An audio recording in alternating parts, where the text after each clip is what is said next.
Hey, Donna Price here, and I want to welcome you to the Womenpreneur Success Path weekly training.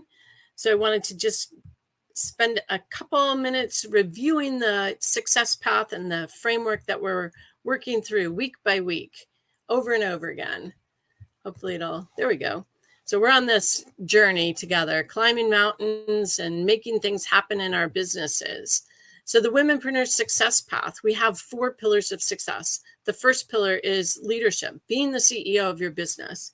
So it's really important to be really clear on your purpose, your vision, your mission, creating a powerful strategic plan that points to that vision, values that drive your decisions as you're moving your company and organization forward. Being the leader as the CEO, it's our job to grow the business and develop the business. And this is based on vision, purpose, mission, values. So really important foundational pillar. The second pillar of success is creating a strategic marketing framework that works for your business and your company. Out there are a billion different answers that are going to make you rich, right? But we need to create a strategic marketing framework that is custom to your company and fits with that vision, mission, values, but also works effectively based on your niche, where people are hanging out, where you find your target customer, and then developing that compelling and irresistible offer so that people are attracted to your business. And part of how we do that is by positioning you as an expert and educator.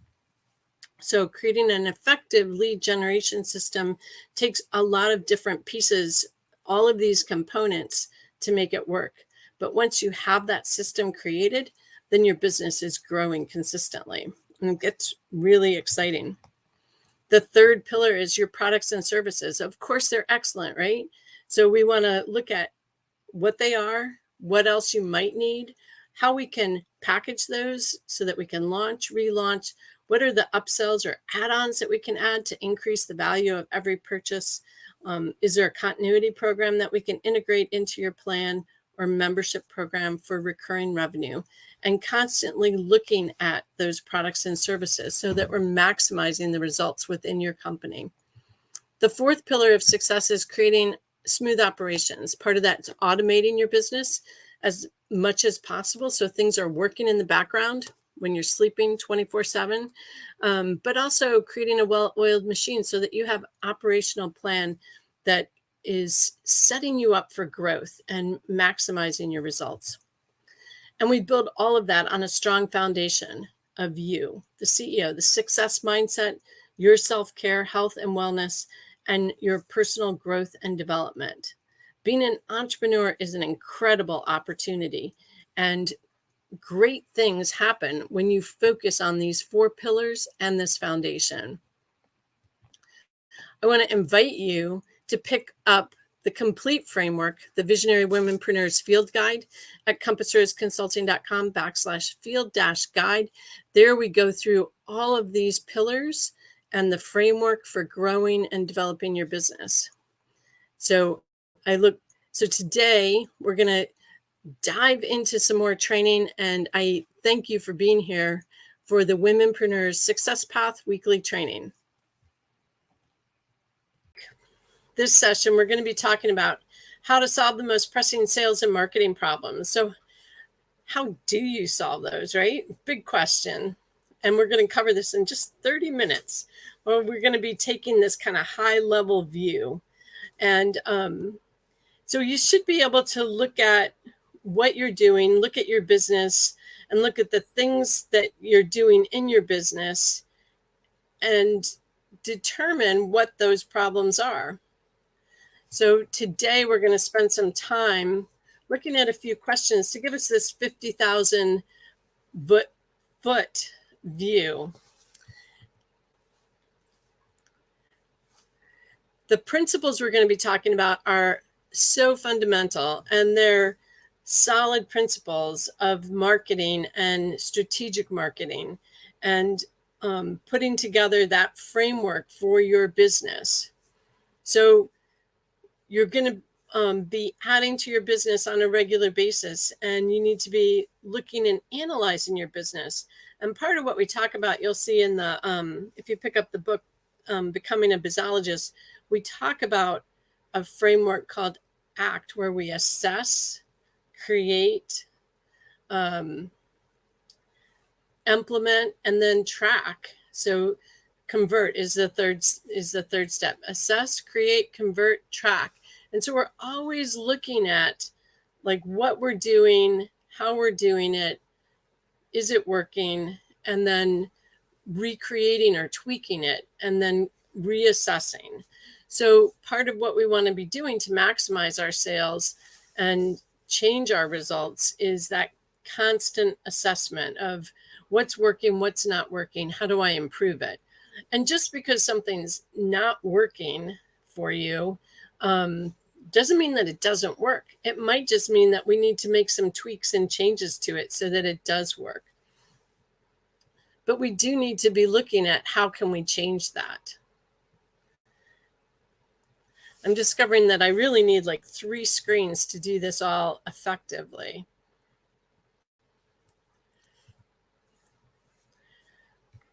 So how do you solve your most pressing sales and marketing problems? Well, every business needs to be looking to maximize sales for the time and money that you're putting in, right? That's part of our goal as business owners is like, how do we maximize sales? How do we get the most out of the time and resource we're investing in it, in our businesses? And the question is, how do we change the results that we're getting? So whether you have 0 sales or thousands, there's a formula that you can look to improve your sales and marketing. And we're going to go through a series of questions today in order to think through this a little bit. And I encourage you to grab a piece of paper and a pen.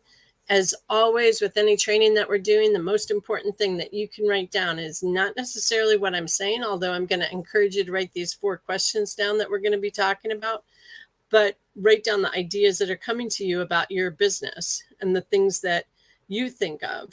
These questions are going to help you diagnose what may be going wrong. So if you have something that you need to fix, if you stop and ask yourself these questions, it's going to help you to identify the things that you might need to fix. So they're going to help you diagnose what may be going less than well or less than adequate in your business and what you can do to change it. So ground rules. Are you tracking your sales? So I spoke with someone this week, and like, this is really where they needed to start, is tracking. And if you're tracking your sales is really basic, right? So are you tracking your sales? How many sales you made? How many potential sales you could have had? So that's like looking at, if you had a storefront, 50 people walked in the door and 10 people bought, right? So tracking the sales and the potential sales. If you're an online business, it would be looking at the numbers of who came, how many people came to the website, and then what's that conversion rate that once they got to the website. So if you're not tracking sales, it's a really important place to start, to look at how you track and setting up a tracking system. So before we can even get into the framework, we need to establish a tracking system for your business. So if you don't have a tracking system, I encourage you to develop one. And Google Analytics, if you're online, is the simplest way to start tracking your business. And we want to have like simple tracking systems, not really complicated, not overwhelming, but we want to be able to see our numbers, analyze the numbers, and then make changes so that we can impact those numbers. So it's difficult to know whether or not you're improving or how you can adjust. So like, I think of one of the things that when we're creating that strategic marketing framework for a business, we want to create it so that we can make changes to it. This could even include having a script for when people are calling your office. So if you have a, say, a chiropractic business, and you're running an ad and people start calling the office, your staff at the desk need to know what the ad said. And then they need to have a script to help them schedule the appointment and convert the caller into a client, right? And one of the ways that we can track, we're going to be able to track the number of calls coming in and the number of calls converted.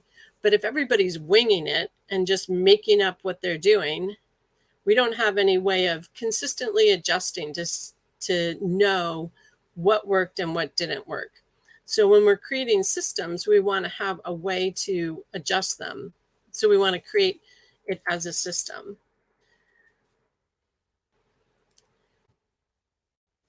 If we don't track things, then we end up leaving money on the table. And if we don't have that system in place, it makes it harder for us to make changes that are relevant to the conversion rate, essentially. So we want to make sure that we're clear on the following things. We want to know how many leads and prospects are coming in the business. So we talked a little bit about like sales, but we want to also be able to compare the sales to the number of leads that came into the business.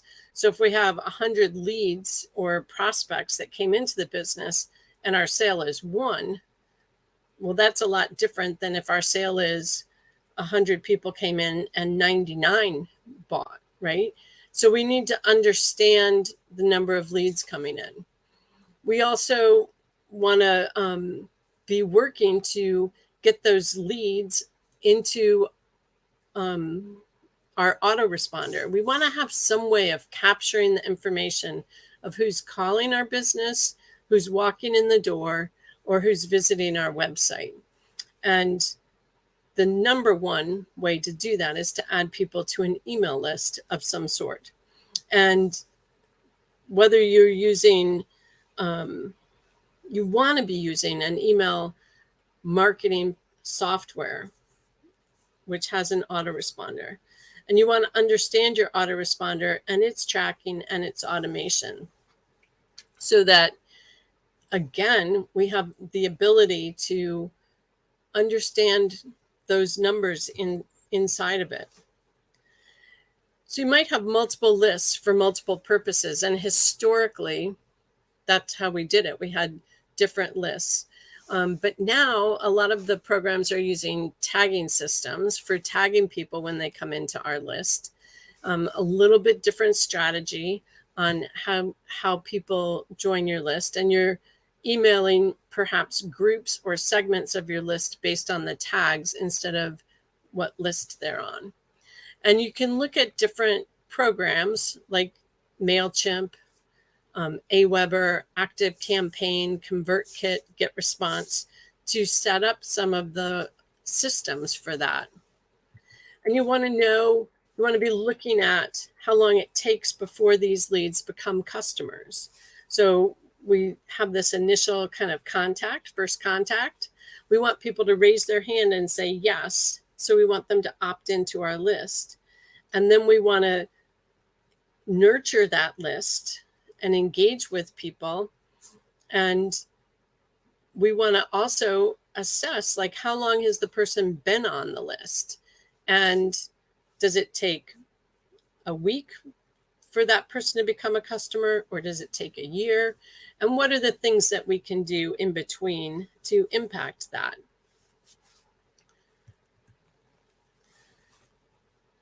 And that tells us kind of how effective we are at turning prospects into customers.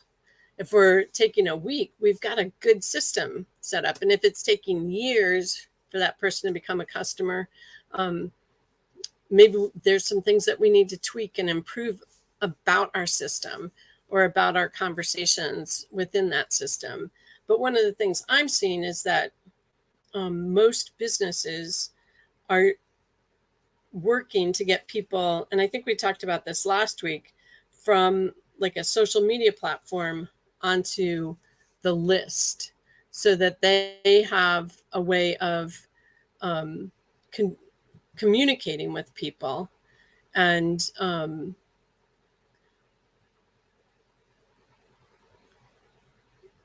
wait, sorry, lost something there. But you want to have a way of communicating with people that's not just on a social media platform. And email is a great way to do that. And you think about Target or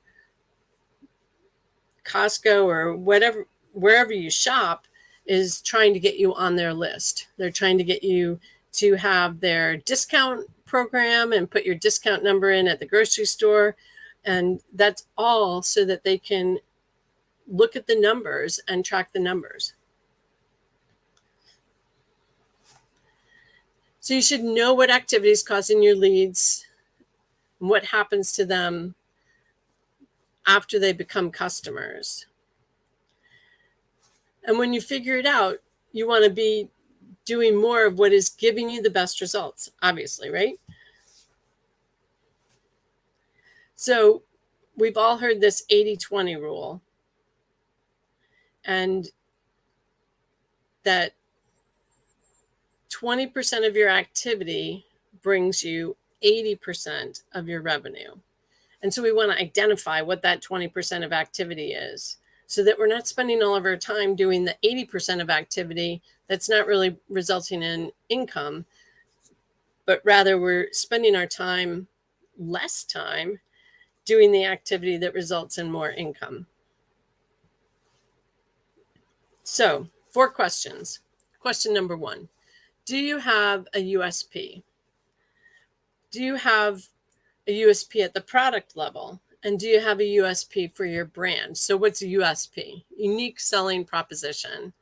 I had somebody ask me that the other day. It's moving all over on its own. So something that is unique that people need, you need to be putting it there. So what's unique about me as a business coach, business and marketing coach? So some of the things that are unique selling propositions, 15 years of experience in business, more than that in business, but in marketing, I would say 15 years of experience. We work with people to create a strategic framework that's their framework. I don't believe there's a one solution fits all. I do believe that there's principles that we all need to look at, and knowing your numbers is one. Having a unique selling proposition is one.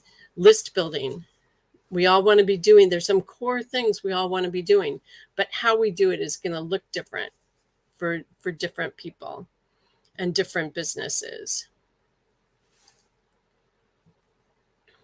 Here we go. So do your products have a unique selling proposition? Is there a reason to buy your product over and above similar ones? And are you adding that information into your marketing?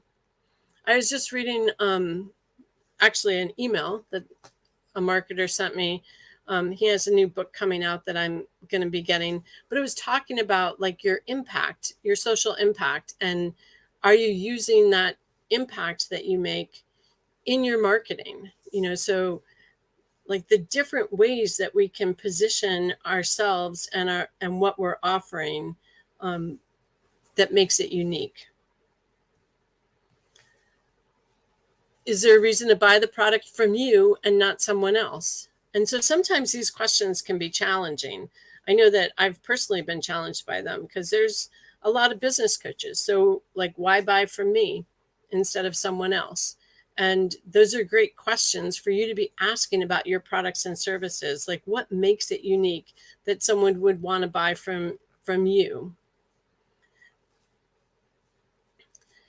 So when we don't identify those unique qualities about our company, our brand, or our products, then we're competing based on price.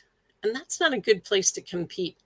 You want to have the real reasons that your product is different and makes it compelling for people to buy. So it's not just based on price. And you don't want to get into the price cutting. I saw a company that like is constantly running sales, and like that's how they get people into the store, is by having a sale. And so we have to think about, like, when we're doing that, how that teaches our customers to buy from us. So if we're always price cutting and we're always running a sale, then people start believing or learning is probably a better word, that they can wait for the sale instead of buying because the product is high quality and they want it from you, and you have these qualities that make it so much better to buy from you. So we need to understand the challenge that the customer's pain or their challenge, and then how we solve it and how we solve it best, and communicate simply what that unique selling proposition is so that it's clear to the customer. So USP is both a long-term and a short-term strategy when you're putting together your marketing. So question number 2, do your customers have multiple opportunities to buy from you? So is it just one product, or are you looking at multiple ways that they can buy? So it seems like a simple question, but actually one that a lot of people don't answer in the affirmative. Like, do you have multiple opportunities for your customer to buy? And I would say, if you're taking notes right now, jot down like all the ways that people could buy from you. And when we're looking at profitability accelerators a little bit later, you'll see why those different opportunities become so important. So typically we're talking about customers that you already have, but it could be that we're trying to identify, here's the main product, and there's some things that you can add on to that product. Or here's the main product, and you could upgrade it to a better VIP level or better quality. So it means that at the point of sale, you should have things that can enhance the buying. Add-ons, upsells, cross-sells, typically. It might also be something that you need. So some of the courses at Compassers Consulting, you can buy directly, or you can buy them as part of a membership, or you can add on coaching so that you're having help with the implementation and action taking involved with that course. So different ways to enhance the purchase. You might have different levels for the customer to upgrade to. So one of the ways we've designed that is to have different levels of coaching or support. So it might be that you have like a do-it-yourself level and a do-it like with occasional help, intensive help. So different ways to upgrade it. And they should be things that just like make sense. They fit together really, really well with the product that you're offering. Question 3, do you have a way of contacting your customers? So this should be easy answer also, right? This is one of the problems that we talked about earlier. If all of your customers are on Instagram and that's how you're connected to them, then you don't have a good way of contacting them, right? Because it's dependent on them being on Instagram when you put a post out there or a reel, or being on Facebook or LinkedIn or whatever platform we're talking about. So you want to have a way of contacting customers. We talked about this a little bit before. This involves collecting contact information of those that are interested, but they're not ready to buy yet. So this is that opt-in, saying yes. and opting into your email list.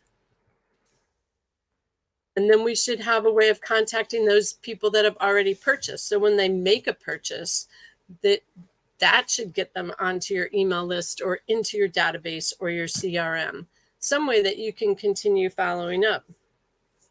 Because when they've made a purchase, you want to follow up and say, even if you're a dress shop, like you can follow up and say, are you enjoying your purchase? And how are things working?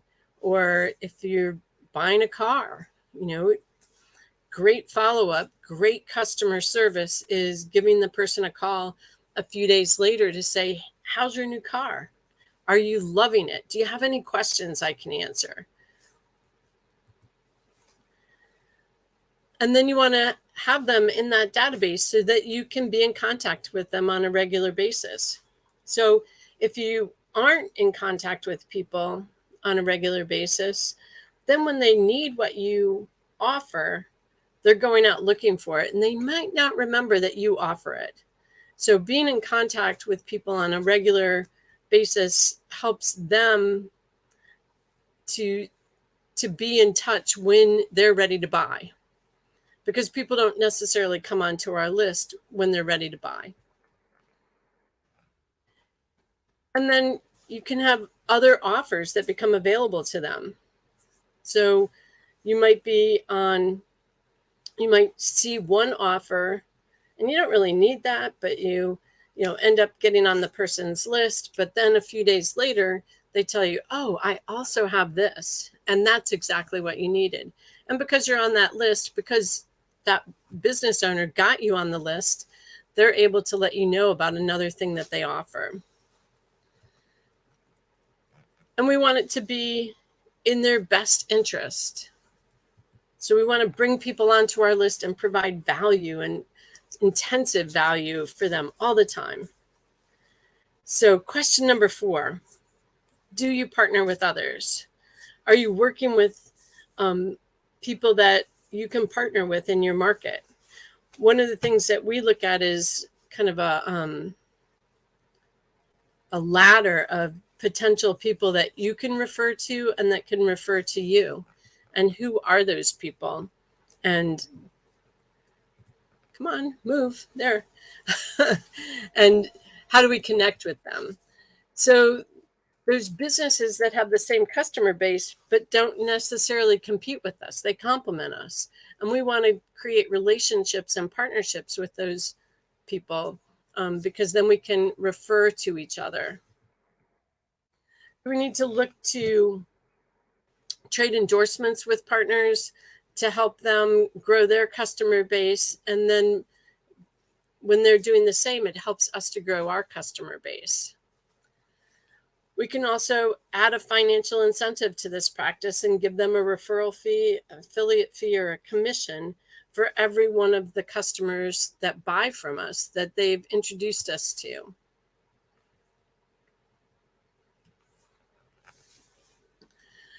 So who's in your market that would be willing to partner with you in order to build their customer base? Who could you partner with? Who are those potential people? I think of like in the wedding industry, you could look at, there's a whole bunch of people involved in weddings, right?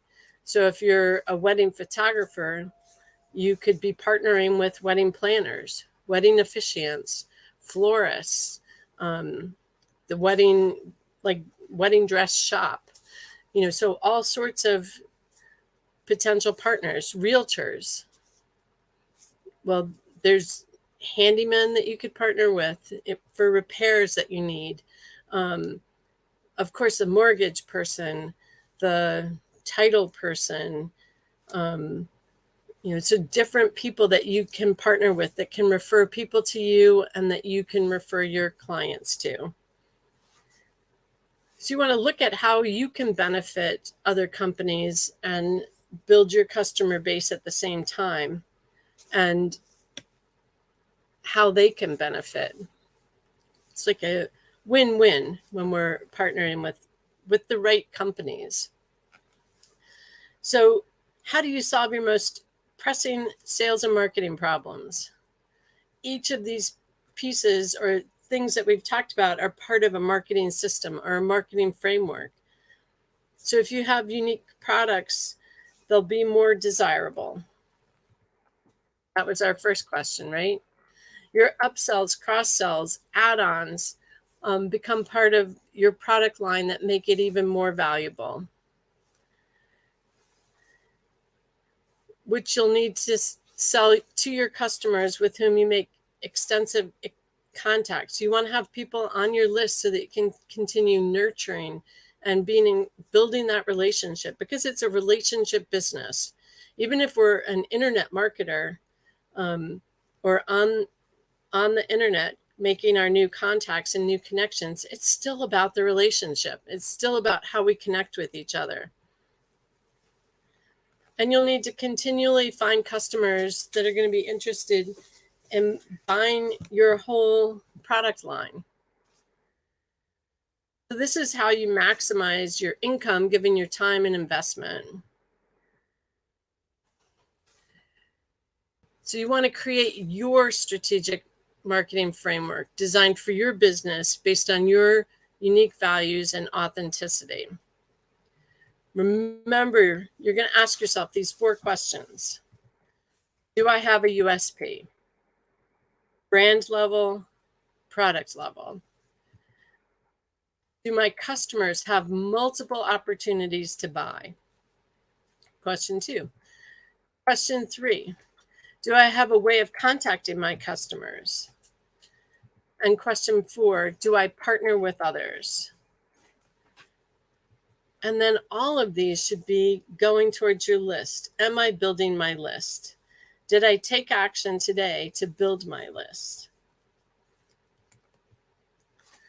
So last week, I talked about the profitability accelerators, and I didn't have a chance to go through the impact of the different profitability accelerators. So I wanted to do that today because it really ties in with what we were just talking about.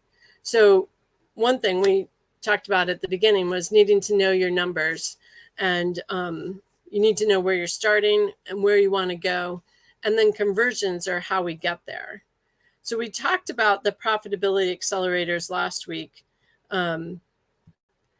And I just want to kind of go back through those, but I'm going to show you via our impact, and that you see what the impact would be. So what we talked about was what happens when we increase them by 10%. And that 10% across all 8 accelerators can have a huge impact. And 10% is a doable number. So when we start trying to impact it, like make changes, making small incremental changes can have this huge impact. Not as overwhelming, not as outrageous as a get rich quick statement. So the 8 accelerators: traffic, raising your hand saying yes, converting to buyers, our pricing, items that are purchased. So the number of things that are purchased, we talked about those add-ons, upsells in that checkout process. Our customer engagement, so bringing people back so they buy from us again. And then our profit margins. So when we take this and we look at some base numbers, with these base numbers, 1,500 people coming in the store or on our website, and our conversion rate is 38% to the number of people that said yes. So we have 570 people that said yes. These are great numbers, right?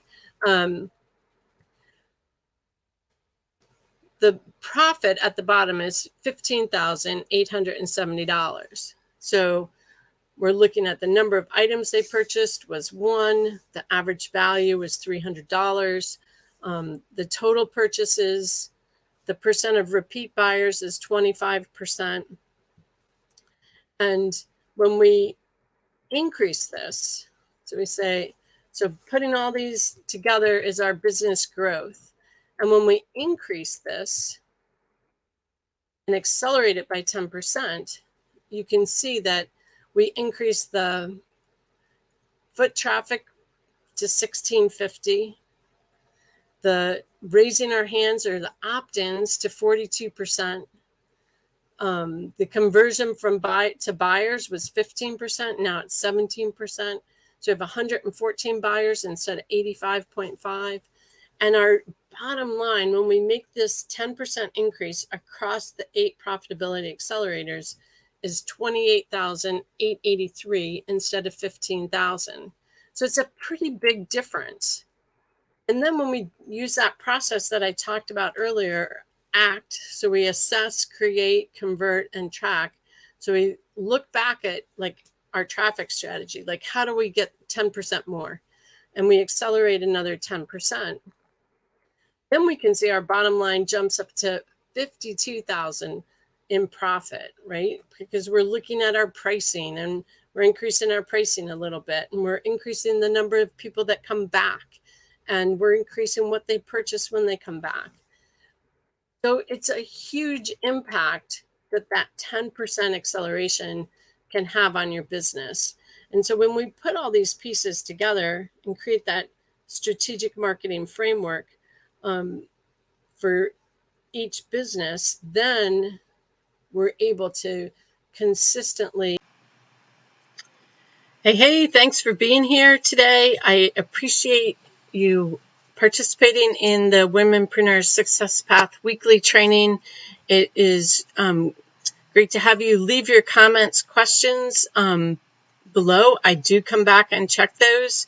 So if you weren't here live, you can still add a comment or a question, and I will get back to you. And I look forward to seeing you next week. If you would like to schedule a business breakthrough session, would love to get together with you. During this session, we look at your business and where you are right now. We look at where you want to be and assess what's stopping you or slowing you down. And we just lost the power.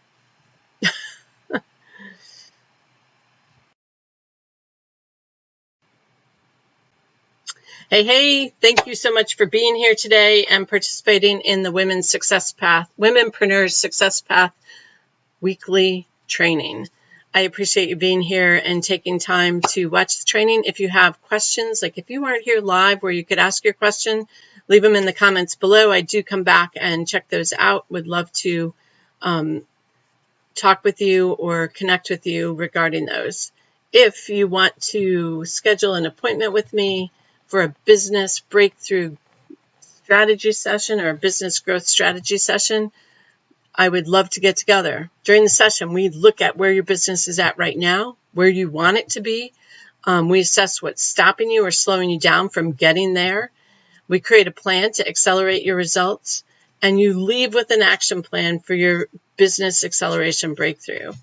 And you can do that really easily at meetwithdonna.com. That'll get you right to my calendar. You can find a day, time that works for you and schedule that appointment. I usually recommend reserving like 60 minutes for that and having a little bit of buffer time after that. And I would love to talk with you. I look forward to seeing you next week on the Womenpreneur Success Path weekly training. Make it a great week. Take big, bold action. Take care.